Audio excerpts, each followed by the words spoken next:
LPG gas plant విషయంలో TRS నేతలు తప్పుడు ప్రచారం చేస్తున్నారని మండిపడ్డారు పీసీసీ ఉపాధ్యక్షుడు పొన్నం ప్రభాకర్. కాంగ్రెస్ ప్రభుత్వ హయాంలోనే కమలాపూర్లో ఎల్పీజీ గ్యాస్ ప్లాంట్ మంజూరైందన్నారు. ఎన్నికల కోడ్ వల్ల శంకుస్థాపన చేయలేకపోయామని చెప్పారు. టీఆర్ఎస్ నేతలు ప్లాంట్ను తామే మంజూరు చేయించినట్లు ప్రచారం చేసుకోవడం కరెక్ట్ కాదన్నారు. తాను చెప్పేది తప్పని నిరూపిస్తే రాజకీయ సన్యాసం తీసుకుంటానని సవాల్ విసిరారు పొన్నం. సుభాష్ చంద్రబోస్ 120వ జయంతి సందర్భంగా వరంగల్ పార్టీ ఆఫీసులో చిత్రపటానికి పూలమాల వేసి నివాళులర్పించారు.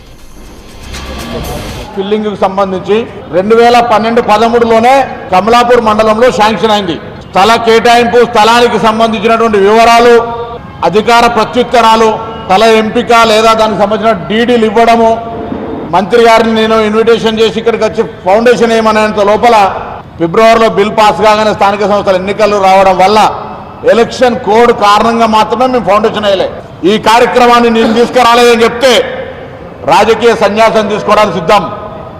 ఊరుకుంటా పాలిటిక్స్ అయ్యా, నీ ఈటెల రాజేందర్ ఇది పొన్నం ప్రభాకర్ కృషి లేదని చెప్తే పొన్నం ప్రభాకర్ తీసుకురాలి, ఇప్పుడే వినోదరావు తీసుకొచ్చారని చెప్తే మీరు ఎటువంటి రాజకీయమైన చర్చకు నేను సిద్ధం.